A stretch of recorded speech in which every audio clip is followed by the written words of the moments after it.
Police jeep petrol चोर. बदलापूर नावाच्या गावात बबन नावाचा एक चोर राहत होता. एके दिवशी तो एक बाईक चोरी करून जात होता. तेव्हा त्याला पोलिसांनी थांबविले.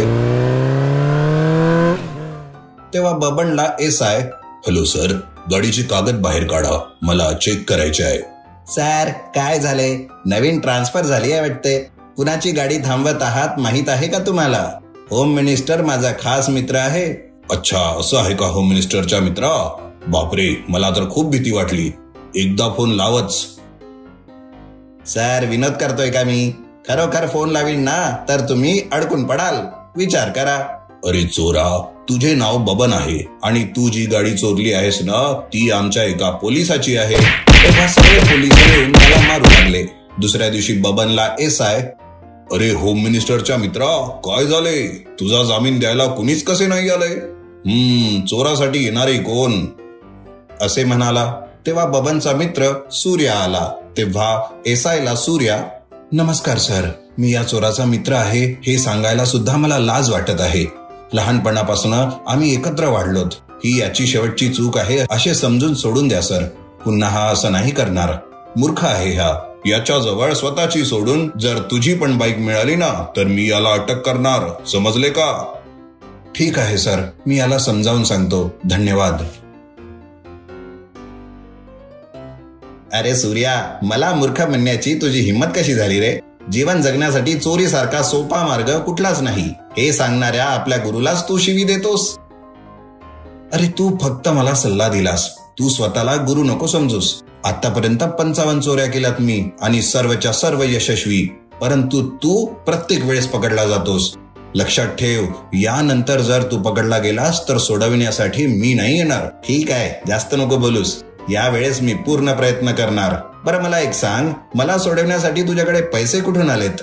त्याचे असे आहे की मी आता एका नवीन पद्धतीने चोरी करीत आहे. बाईक मधून पेट्रोल चोरी करीत आहे. अरे कार बाईक सोडून तू हे स्वस्तातील पेट्रोल का बरं चोरी करत आहेस? काय, पेट्रोलला स्वस्त म्हणतोयस? पेट्रोलचे भाव किती आहे ते माहित आहे का? धक्का बसेल. आणि वर्ण हे पूर्णपणे सुरक्षित आहे. पेट्रोल संपले तर बाईकचे मालक आम्हाला शोधतात. बाईक चोरी झाली की पोलीस आपल्याला शोधतात. सूर्या भावा, कमाल आहे तुझी. ही कल्पना आजपर्यंत मला सुद्धा नाही आली. आता मी पण दाखवतो माझी कमाल. त्यानंतर बबन आणि सूर्या मिळून पेट्रोल चोरी करतात.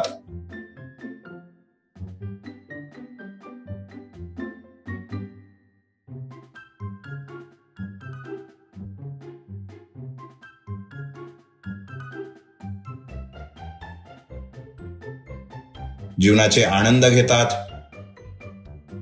काही दिवसाने एक दिवस बबनला सूर्या, भाऊ हे काय सुरू आहे तुझे?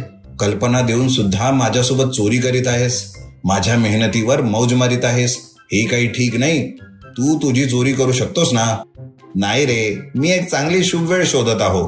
आज रात्री शुभ वेळ आहे असे मी ऐकले आहे, म्हणून एक चोरीचा प्लॅन बनवला आहे मी. ऑल द बेस्ट भाऊ. ते ठिकाण कुठे आहे ते सांग, मी पण येतो. अच्छा, मी तुला थोडी ना सांगणार. माझ्या अगोदर तू चोरी करायला जाणार तिथे. अरे बापरे, या मूर्खाने माहिती नाही कोणता प्लॅन केलाय आणि कुठे फसविणार मला माहित नाही. याचा पाठलाग करून शोधायलाच हवे. त्या रात्री बबन पोलीस स्टेशन मध्ये जाऊन पोलीस जीप मधील डिझेल चोरत होता. हे बघून बबनला सूर्या, अरे मूर्खा, हे काय करीत आहेस? हे पोलीस स्टेशन आहे आणि तू त्यांचेच डिझेल चोरी करतोयस. पकडला गेलास तर तुझी हाडे खुळखुळीत करणार ते. अरे निर्लज्ज माणसा, माझा पाठलाग करतोस तू? चोर कुठला? बघ, तू बाईक मधून लिटर पेट्रोल चोरतोस ना, हे मला पटत नाही. आणि पुन्हा पोलिसांना पेट्रोल डिझेल मोफत मिळतं म्हणून मी डिझेल चोरून लॉरीवाल्यांना विकतो. मग काय पैसेच पैसे. बाप रे, तू तर मला अडकवून मारशील. मूर्खा, मी तर निघतो इथून. असे म्हणून तो तिथून निघणार तितक्या पोलीस त्या दोघांनाही पकडतात आणि खूप मारतात.